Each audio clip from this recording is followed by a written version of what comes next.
Ito po yung second installment ng ating series, Verified. Sabi mo sa katabi mo, Verified. Amen. Mas maganda po na natitiyak natin ang ating kaligtasan, naging sigurado para sa atin, naging malinaw sa atin ang mga bagay-bagay, lalong-lalo na po yung mga bagay related sa ating pananampalataya. So, today's message is called Shouts of Grace. Sabi natin lahat, shout of grace. Abay, sumisigaw pala ang biyaya. Amen? Ha? So, bago ko ituloy-tuloy ito mga kapatid, last Sunday ay tawag nito, pinundasyonan po natin yun pong salitang grace. Right? Although madalas ito'y naging pangalan ng tao, pero ang salita pong grace, sa Tagalog, ito po ay biyaya. Amen. Biyaya. No ho? Minsan nananalangin tayo, Lord, salamat po sa mga biyaya. Aha. So, ano pang ibang sali ng salitang biyaya? Ang biyaya daw po ay regalo. So, ang biyaya ay bagay na tinanggap mo na hindi mo pinagtatrabahuan. Hangin, hindi mo pinagtatrabahuan. Yung lakas mo, hindi mo pinagtatrabahuan yan. Amen ba? Sabi nung isa, pastor, cum laude ako, gumraduate ako, nagsunog ako ng kilay . Di ba? Minsan lumalabas talaga yung pride, yung kayabangan. Sabi ko naman, kung di ka binigyan ni Lord ng kilay, may susunugin ka ba? So ano daw yung biyaya? Regalo. Sa panahon ng Pasko, binibigyan ka ng regalo, ng mahal mo sa buhay, hindi mo yun pinagtatrabahuan, tinanggap mo na lang, napasa iyo na. Yan po ang konsepto ng biyaya. Now, alam niyo po ba sa Bible, meron pong 4 na uri ng biyaya. Alam niyo ba yun na may 4 na uri ng biyaya ang sinasabi ng Bible? So, if you have your notebook, please write it down. Amen? Mag-take note po tayo, uwi natin sa bahay, i-review po natin, pag-aralan po natin, tama ba yung sinasabi ni Pastor. Alam niyo po, merong isang church sa New Testament, na ang tawag sa church na ito ay Berean Church. Berean Church. What I love about this church, lahat ng tinuturo ng mga disipulo, kahit sino pang nagturo sa kanila, they would write down. And then pagkatapos, ito po ay kanilang inusisa. Binabalikan po nila yung scripture kung talaga bang tama yung mga sinasabi ng kanilang tagapagturo. So sa panahon kasi natin ngayon, naglipana na po yung mga nagtuturo ng kung ano-ano. 'Di ba? Sabi nung isa, ako ang may-ari ng mundo. So marami na po yung mga nagtuturo. Sabi niya, ako si Jesus, may nagkiklaim na ako ang tagapagligtas. Alright? Ako ang daan, ang buhay at katotohanan. So, you have to be very careful. Hindi lahat ng naririnig natin, porket magaling magsalita, ito po ay totoong salita ng Diyos. So, if I were you, I hardly suggest that you would take note, magsulat kayo, sapagkat responsibilidad niyo po yan. Amen? So, here's the first type of grace. Number 1 is the saving grace. Hallelujah. Sino nakatanggap na nitong grace na to? Saving grace. Ang sabi ng Ephesians chapter 2, verse 8 and 9, for it is by grace you have been saved. Ano daw yung biyaya na ito? Ano daw yung regalo na ito? Regalo daw siya na nagliligtas ng tao. So ang kaligtasan hindi makamtan pag namatay ka na. Hindi ngayon mo dapat kamtan ang kaligtasan. As you can notice, the word save is past tense, tapos na, tinanggap na. So sino man yung mga taong kumikilala kay Jesus bilang Panginoon at tagapagligtas ng kanyang buhay, at ito'y kanyang tinanggap na kanyang buong puso, alam nyo ba, ang tao na ito ay tumanggap ng saving grace. Yun yung kaligtasan na sinasabi po natin. So, that's the first grace that we can find in the Bible. Now, the second grace is what we call the justifying grace. Meron daw saving grace, meron daw justifying grace. Na makinig kayong mabuti, hindi nyo ito madalas naririnig. Now, ano yung justifying grace? Ito daw po yung biyaya, mga kapatid, na pinawalang sala ka. Kayo ba ay familiar sa salitang parol? Ha? Parol. So halimbawa na lang, no, itong si JC, no, ay nakagawa ng krimen. Mukha namang kriminal, di ba? So halimbawa na lang si JC nakagawa ng krimen. Ano ho? Depende sa krimen na kanyang nagawa. Yung iba, ang sentensya ay mahaba-habang taon. Yung iba naman, lifetime. Habang nabubuhay ka, nakakulong ka. So tumatakbo yung panahon, mayroong tinatawag na parol. Napaparulan yung isang tao, napipili siya ng gobyerno na palayain siya. So nung pinalaya na yung tao, anong tawag dun sa kanya? Naparulan. The same word, yung salitang justified. Sa Tagalog, pinawalang sala. Ang tanong, wala ba talaga siyang sala? Inosente ba talaga siya? Hindi, nakapatay nga eh. Nang rape nga eh. Nang hold up nga eh. Hindi siya inosente. Nga lang, naparulan. Yung salitang parol, nabiyayaan. Narigaluhan ng pardon. Ng paglaya. So ang tao na yan, na-justified siya, pinawalang sala. Pinawalang sala. Ibig sabihin, may kasalanan, nga lang pinawalang sala.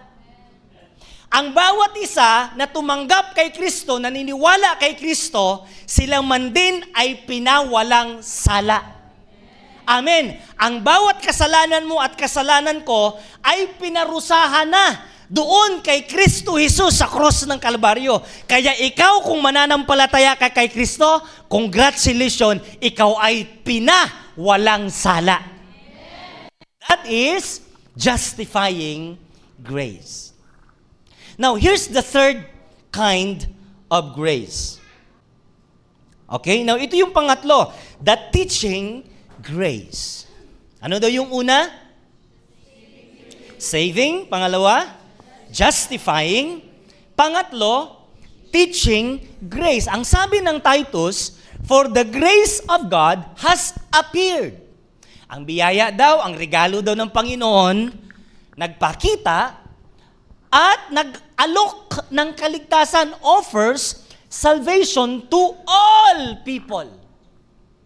Hindi lang daw ang mga Jewish people, kundi para sa lahat daw ang regalo. Ang saving grace na binabanggit natin kanina, nirigalo daw ng Diyos, inialok daw sa lahat ng tao. Verse 12, teaching grace teaches us to say no to ungodliness and worldly passions, so that you can live with self-control, upright, and godly lives in this present age. Ano ang ibig sabihin nito? Meron dong tinatawag na teaching grace. At ito dong teaching grace na ito din nagtuturo sa atin no to sin.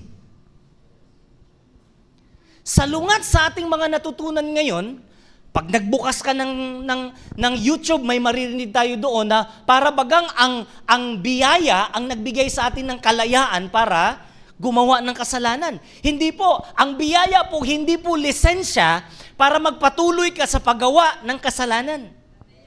Yes, nakakagawa ka pa rin ng kasalanan, pero merong teaching grace. Bubulong sa'yo at sasabihin, no to sin.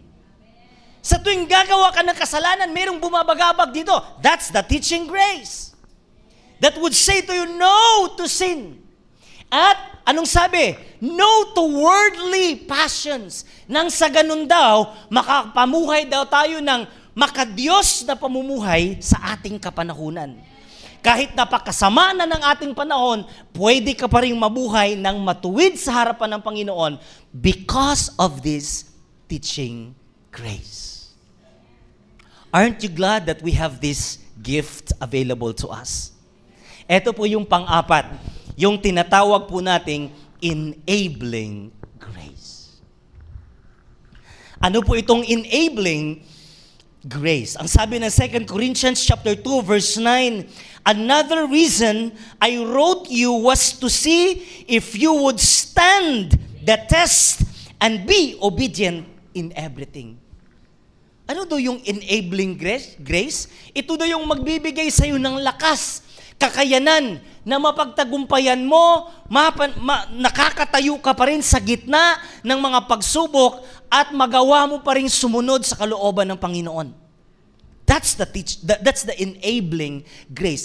From the word enable, grace that empowers you, grace that enables you, grace that gives you strength. So that's the enabling grace. So that you can stand the test. Sino dito sinusubok ka sa buhay? Merong enabling grace.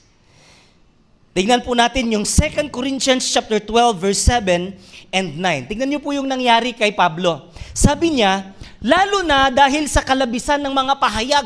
Grabe itong taong ito, pag nagbasa ng scripture, grabe yung revelation ng Lord. Ang lalim ng mga kapahayagan, ano?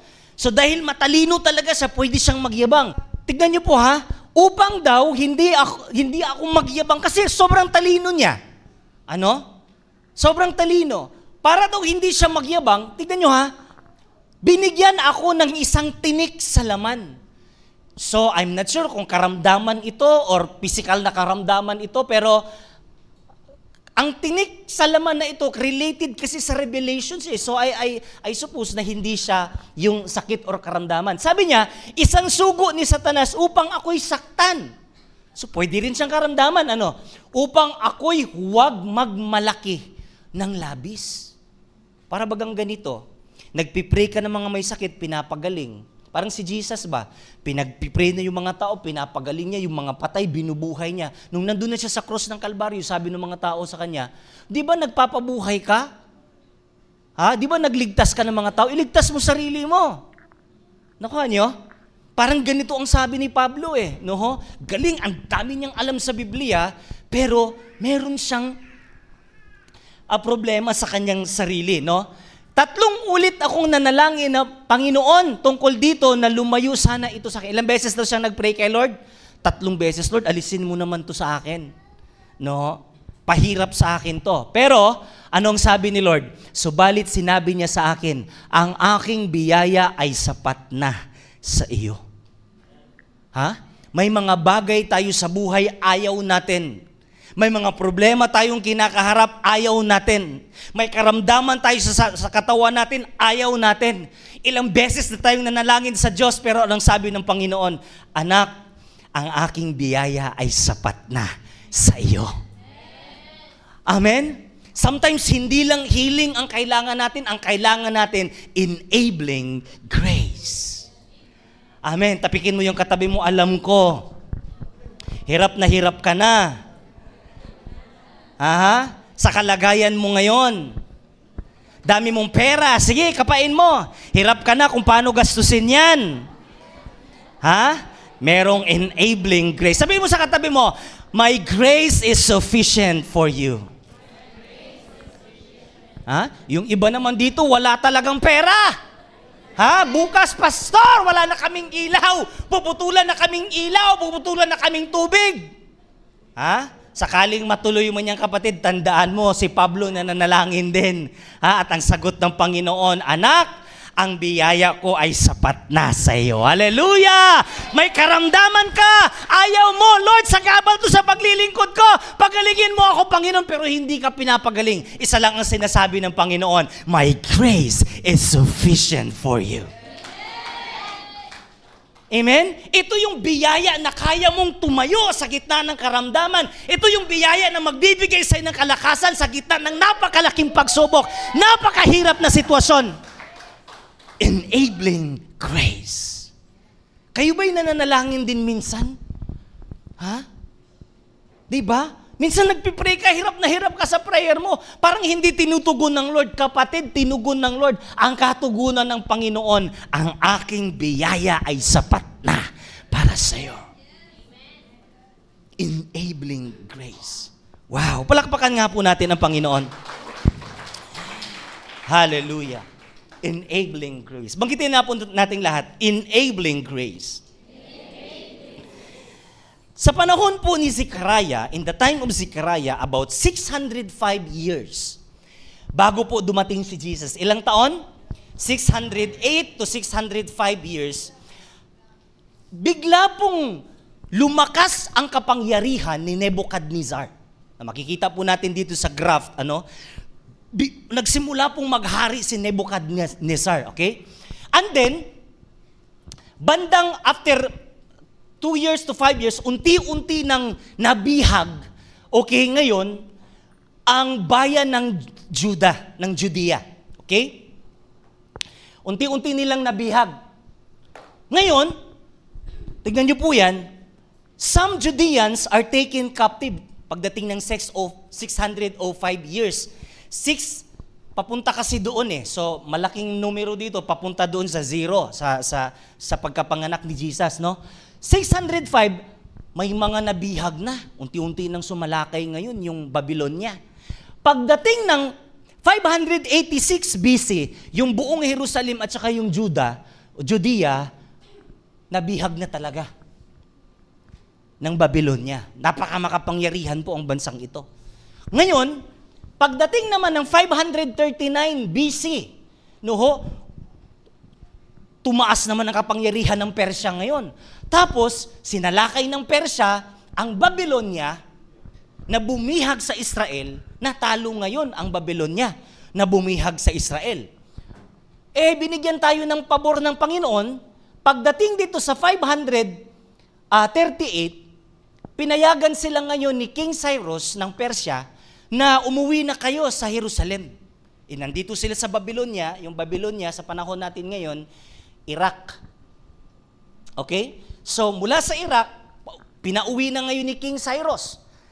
Pag uwi nilang ganon, ang instruction ng Panginoon, itayo nyo ang templo. Ano yung sabi? Itayo yung templo. Pagdating dito sa 520 BC, tingnan mo, pinalaya sila 538 BC, about 15 years o 14 years, pagdating sa 520 BC, ang sabi, the temple rebuilding resumes after 14 years of lapse. Na pending daw yung pagsasagawa. Ibig sabihin, nung pinalaya sila ng 538 BC, 2 years lang nilang tinarbaho, sinimulan ang templo. Pagkatapos ng 2 years, natigil ang gawain sa haba ng 14 years to 15 years. Na-imagine nyo ba yung pinag-uusapan natin? Pinalaya sila ng Panginoon sa pamamagitan ni King Cyrus. Nung lumaya na sila, ang sabi ng Panginoon, itayo nyo muli ang templo kasi wasak niransak ng Babylonia lahat ng ginto, lahat ng mga mahalagang bagay sa templo, winasak, sinunog pa, no? Tapos ang instruction, itayo niyo muli ang templo. Kuha nyo? Tinayo nila, nakadalawang taon lang, natigil. Tayo, di pa man tayo inabot ng 14 years. Di ba? Pero sila, 14 years, kapatid, to 15 years, natenga lang. Ang tanong, bakit natenga ng 14 years ang muling pagpapatayo sa templo ng Diyos? Na ito po yung mga kadahilanan. Ezra, chapter 4, verse 4. Dahil dito, sinikap nilang sirain ang loob ng mga taga-Juda at Benjamin upang matigil ang pagtayo ng templo. So, kaya daw natigil ang pagtayo ng templo, merong mga Samaritans, yung mga mistiso na mga Jewish, sila daw po nang gulo. Ito dong sabi nila, sinikap nilang sirain ang loob ng mga taga-Juda. Ito yung mga Marites. Ito yung mga Samarites. Samarites to Samaritans to Mga mistiso na tawag ng mga Hudyo ba? Yung kanilang lahi, nakipag-asawa sila ng Syrian, ang nangyari ngayon, mistiso na sila, hindi na sila pure-blooded Jewish. So ngayon, tawag sa kanila, Samaritans. Dahil talagang mga tsismosa to, at saka sabi, sirain ang loob ng mga taga-Juda. Di ba naninira to? Naninismis? Ito yung mga Samaritan, Samarites. Ito yun. Yan, no? Tapos ito pang ginawa nila, sumuhol sila ng mga taong magpapayo sa mga Israelita. Di ba? Words to eh. Mga Samarites talaga. Sabi dito, sumuhol sila ng mga taong magpapayo sa mga Israelita na huwag nang ituloy ang templong ginagawa nila. Pag may nagsasabi sa inyo ng ganyan, huwag nyo nang ituloy yung church building nyo, ha? Sakalin nyo na kaagad, huwag nyo nang paramihin yan. Baka madili lang yung ating church building ng 15 years. Ha? Baka Samaritan pala yan. No? Ginawa nila ito sa buong panahon ng pamamahala ng Haring Cyrus hanggang sa paghahari ng Haring Dario. Grabe talaga yung ginagawa nila. So yan yung dahilan kung bakit hindi daw umusad ang proyekto. O eto pa, pagdating sa Hagay, ito kasing Isra, Hagay at sa Zakaria, contemporary to. Ibig sabihin, nag-exist sila sa parehong kapanahunan at saka sa parehong lugar. Kaya patalon-talon man tayo ng scripture, iisa lang po ang kanilang kapanahunan. In fact, nung nag-prophesy si Prophet Hagay, after 2 months, doon nag-prophesy si Zechariah. 2 months lang ang agwat nila. So, pagdating dito sa Hagay, chapter 1, verse 2, ito yung dahilan pa. Bakit hindi daw nagtuloy ang proyekto? Ganito ang sinabi ni Yahweh, ipinamamalita ng bansang ito, yung mismong bansa ng Israel. Ano din balita? Hindi pa panahon upang muling itayo ang templo. Biruin mo, matapos silang palayain ng Diyos at matapos sila bigyan ng Lord ng instruction na itayo niyo muli ang templo, ha? Sabi doon ng mga tao, hindi pa napapanahon. Sa ating panahon ngayon, sino makakapagsabing panahon na para magpatayo tayo ng church? Wala man tayong datong. Di ba? Kung titignan lang natin yung ating bank account, ay hindi pa panahon ngayon para itayo yung templo. Saan naabot yung pera nyo? Wala tayong pera, pero meron tayong faith. Saan naabot ang faith mo? Amen! Hallelujah! Ito yung sabi nila, hindi pa panahon para itayo yung templo.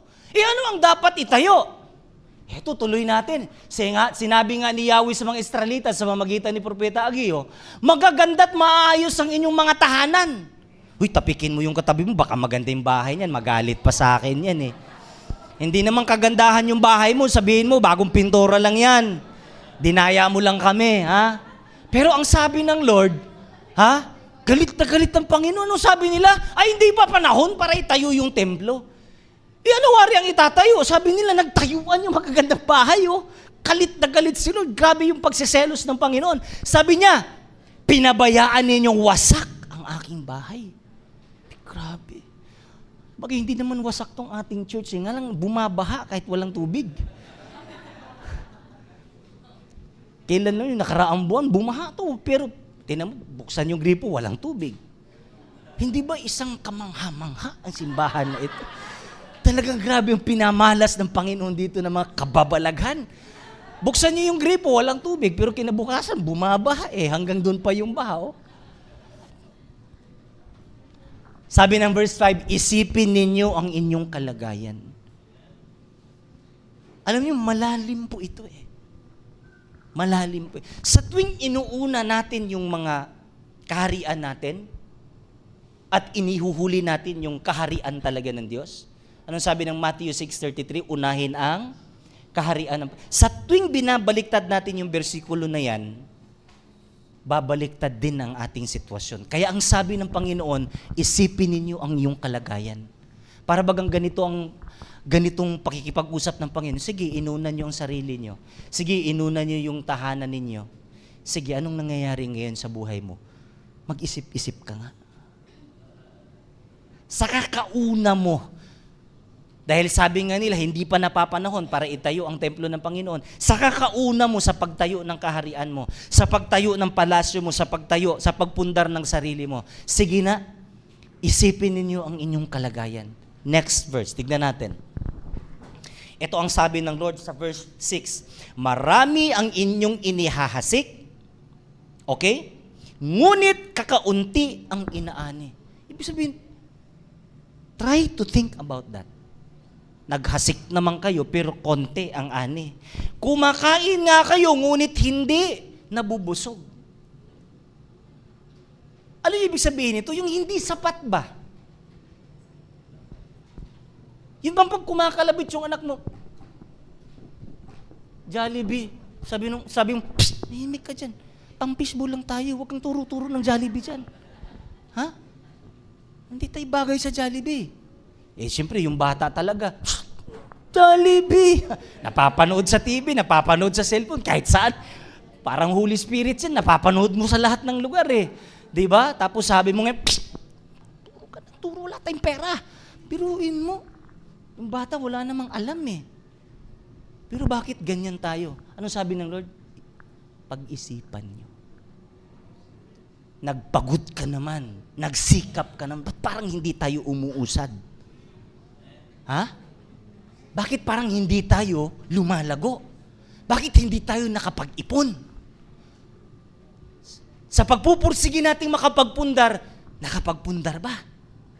Bakit hindi tayo nakapagpundar? Alam mo, ang sabi dyan, umiinom kayo ngunit hindi nasisiyahan. Kumikita nga ang mga manggagawa. Ngunit ang kita nila ay parang nahuhulog sa buslong butas. Tapos, may damit nga kayo, ngunit hindi makaalis ng ginaw. Ibig sabihin, lahat ng kinikita, hindi sapat.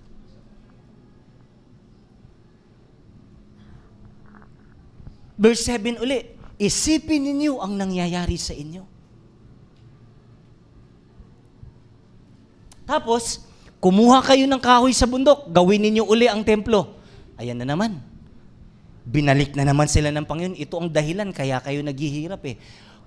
Itayo nyo yung templo, ihahayag ang aking kaninangan, sa gayon ako'y masisiyahan. Kapag daw si Lord nasisiyahan, lahat ng bagay, dadaloy na lang. Verse 9, naghahangad kayo ng maraming ani, ngunit kakaunti ang iyong nakamtan, at nang iuwi ninyo yaon, ay isinambulat ko.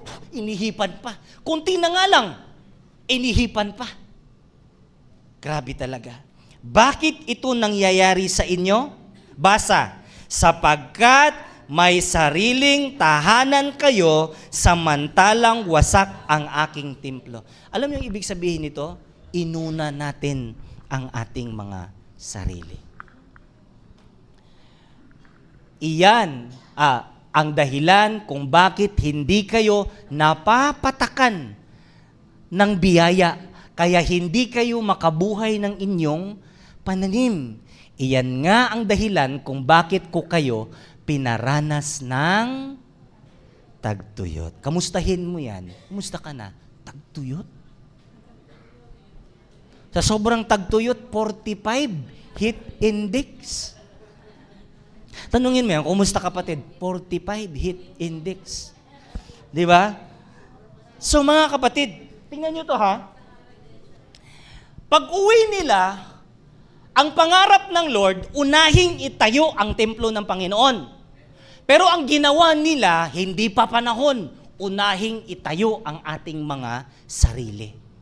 Mga kapatid, the first step in reconstructing a nation is rebuilding God's temple. Yan ang ginawa nila. Sa halip na unahin nila ang kaharian ng Panginoon, inuna nila ang kanilang mga sarili. Ang tanong, may napundar ba sila? Umusad ba sila? Kung titignan po natin, hindi talaga sila umusad. Lalo lang silang naghihirap. Bakit po?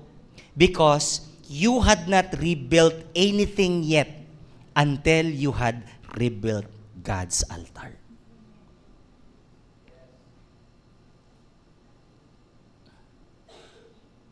Think about it.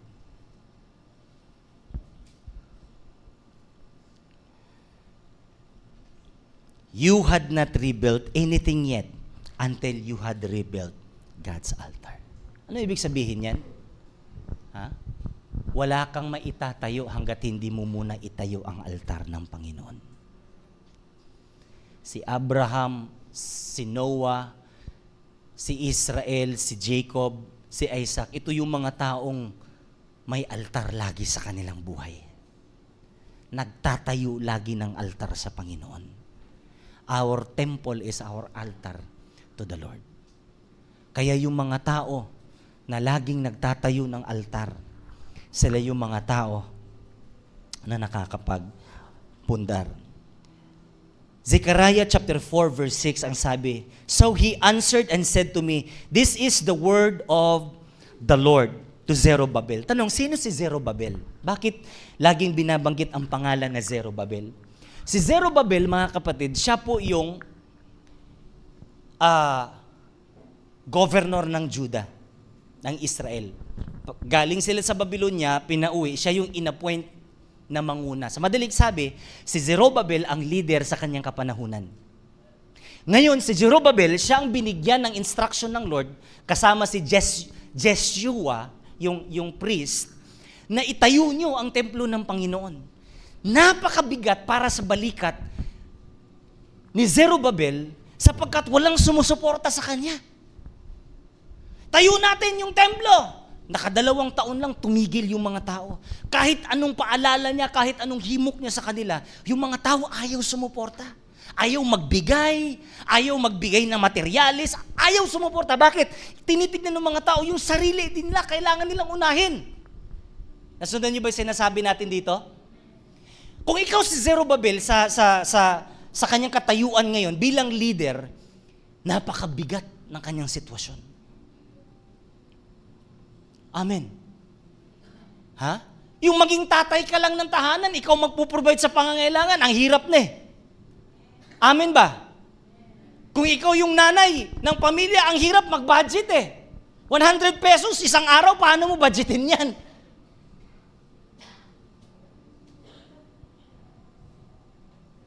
Diba? Kung ikaw si Zerubbabel, gaano kahirap yung kalagayan?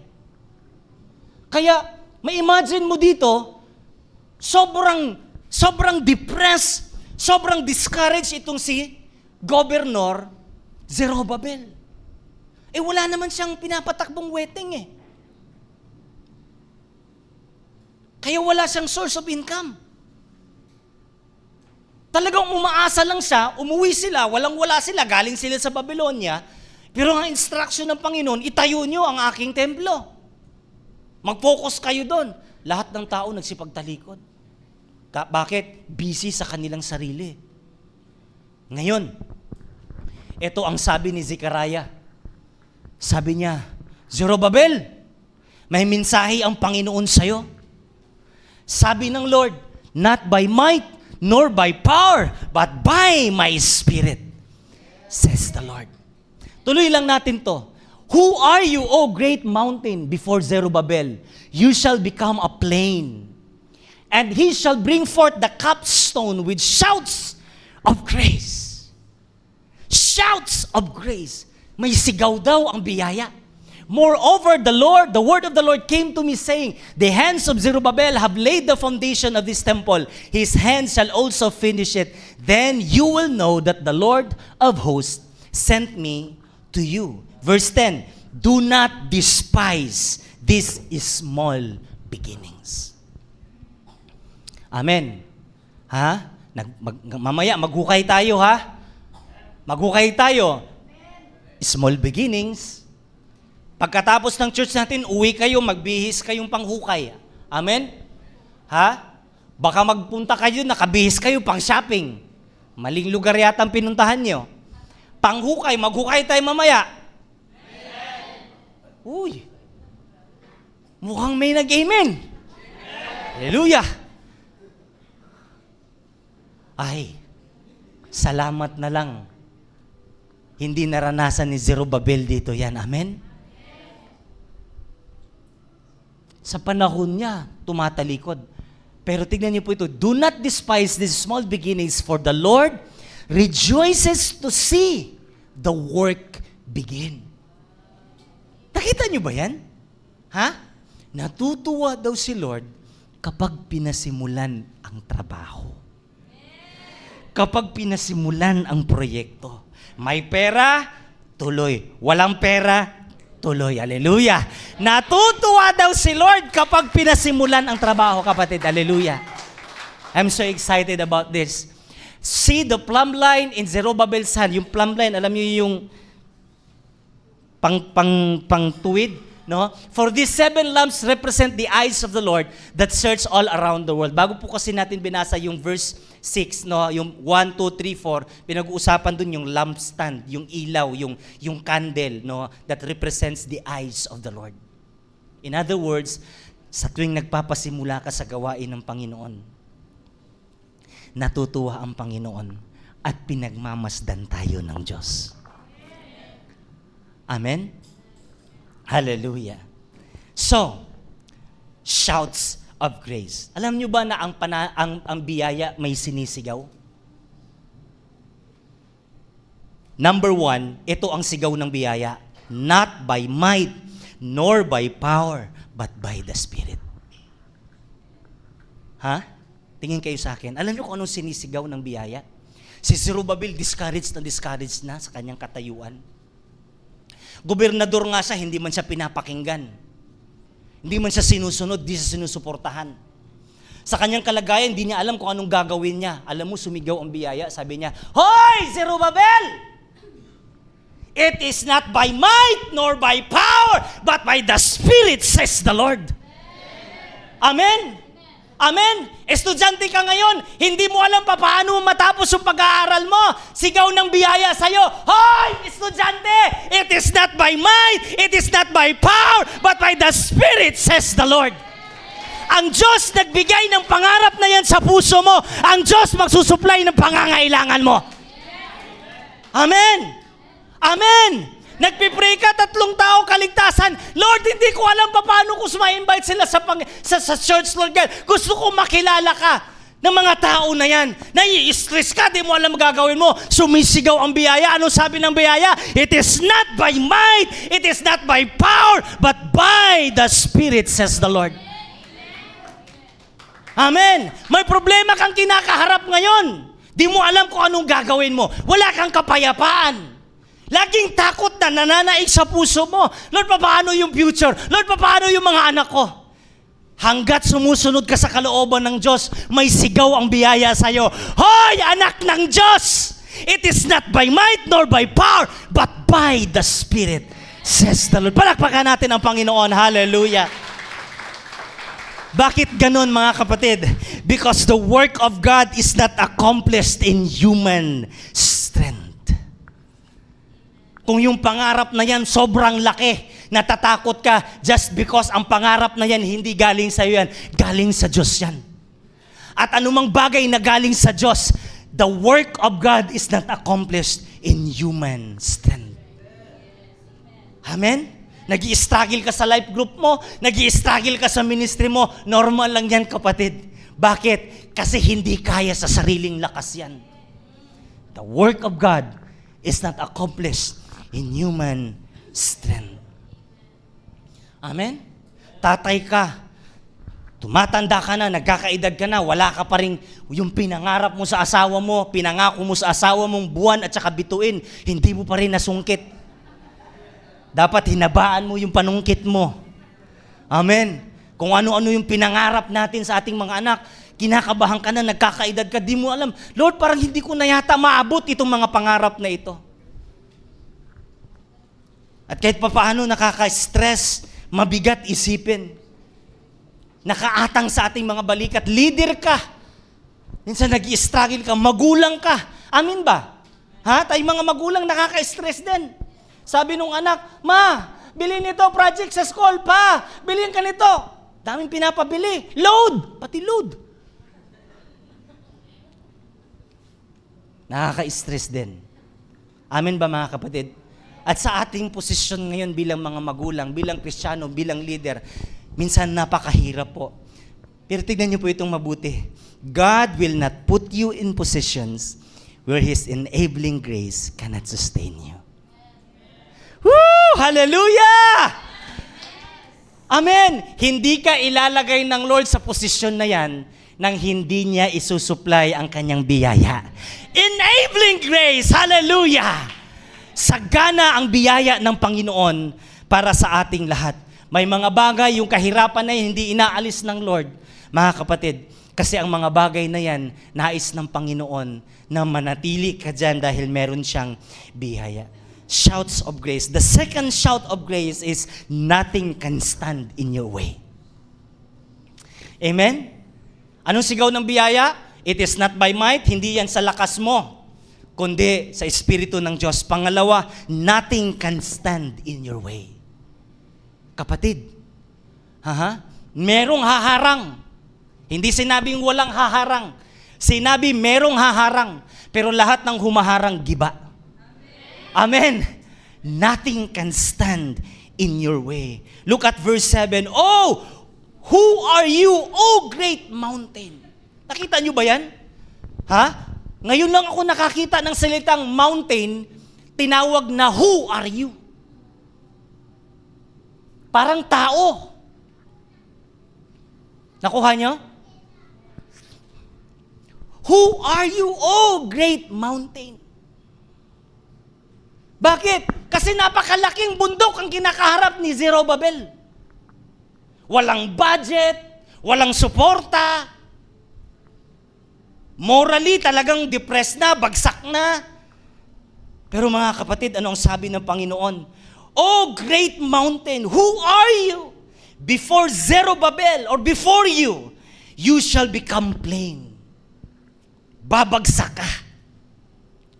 And you shall bring forth the capstone with shouts of grace. Hallelujah. Shouts of grace. Kita niyo po yan? Who are you, great mountain? Pikit mo daw saglit yung mata mo, tapos kausapin mo yung bundok, yung kinakaharap mong problema ngayon. Sabihin mo, who are you, O great mountain?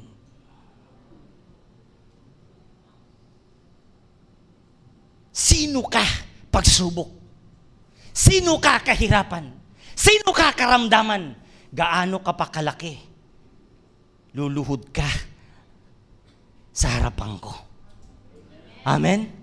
You will become plain. Hallelujah. With the shouts of grace.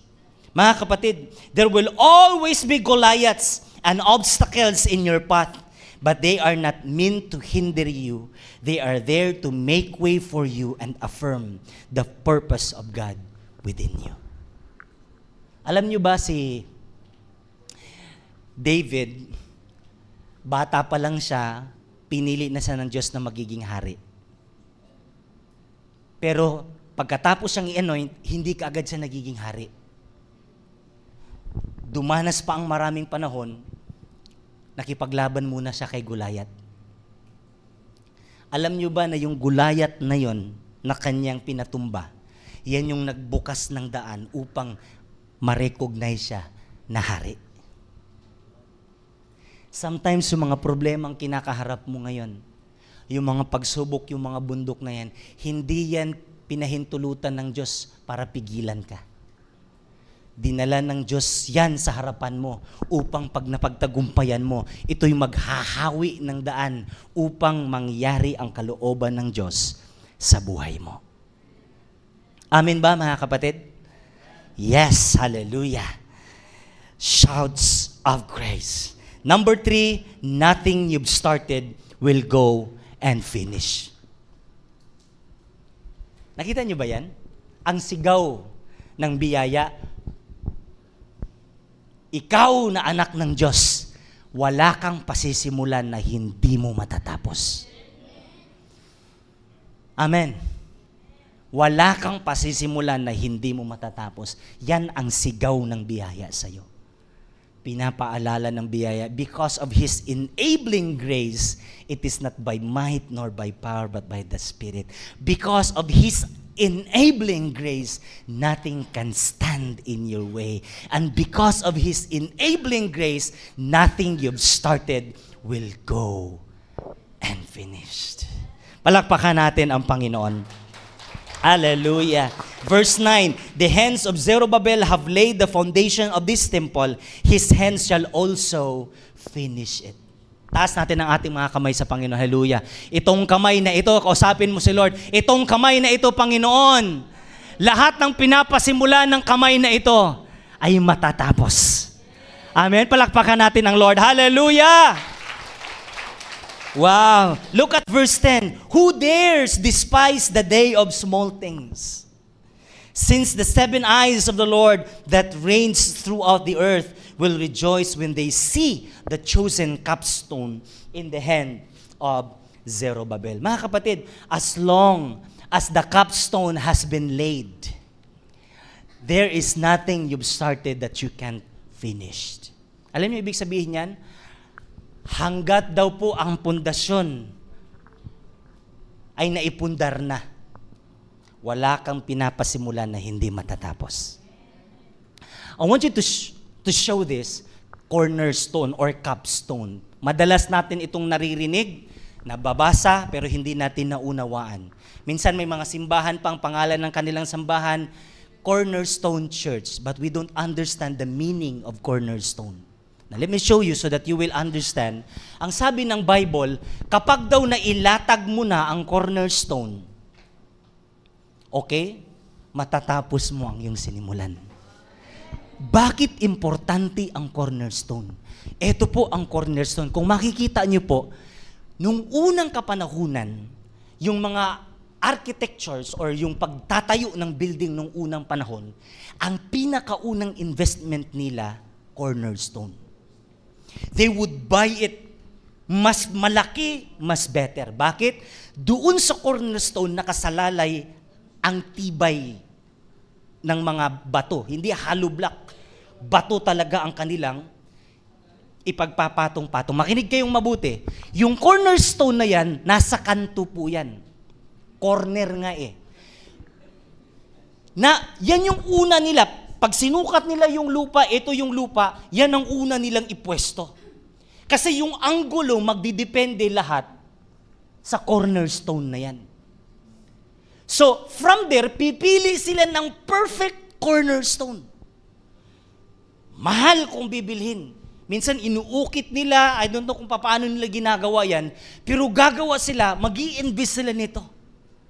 So, pag naipwesto na nila ng maayos yung cornerstone, kung ano yung shape ng stone na yan, doon magbabase ang hollow block or kanilang mga bato papunta doon.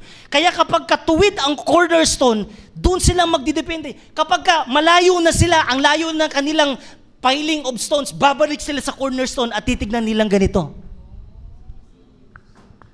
Cornerstone.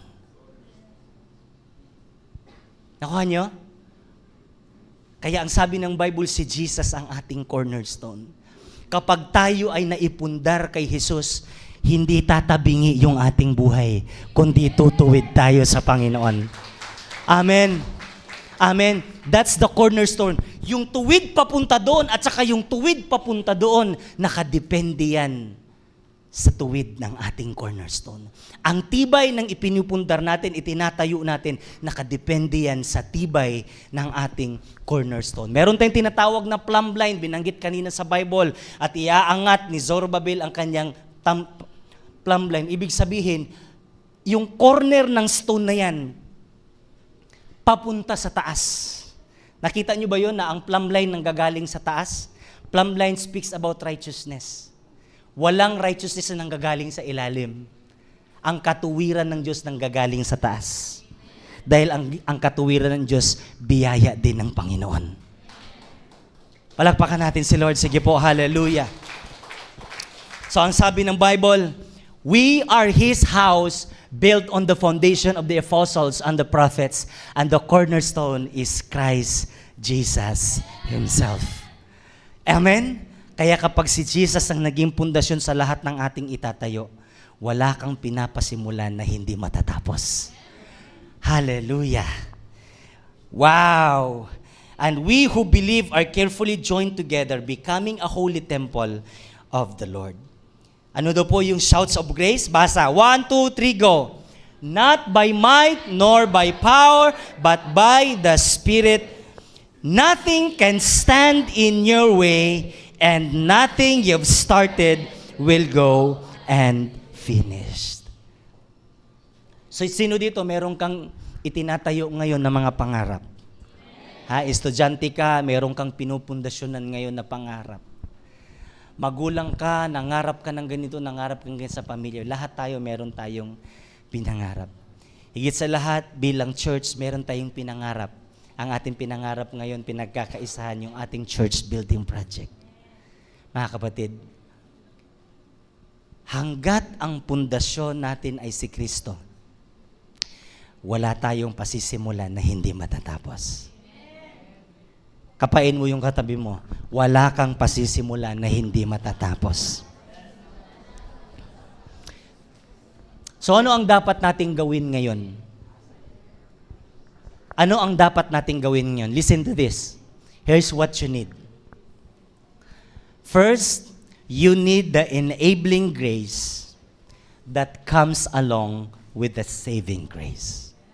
Kasi yung pinag-uusapan natin nitong bandang dulo, enabling grace.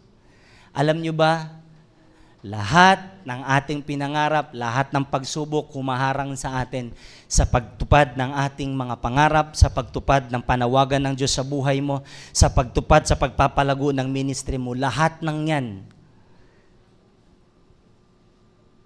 mapagtagumpayan natin because of His enabling grace. Pero yung enabling grace na yan, kung hindi ka pa born again, hindi ka pa Kristiyano, what you need is the enabling grace that comes along with the saving grace. Dadaloy po ang enabling grace kapag natanggap mo na ang saving grace. Ngayong umagang ito, kung first time ka sa church natin, nais ng Panginoon ipagkaloob sa iyo ang buhay na walang hanggan. And that is a gift. Amen?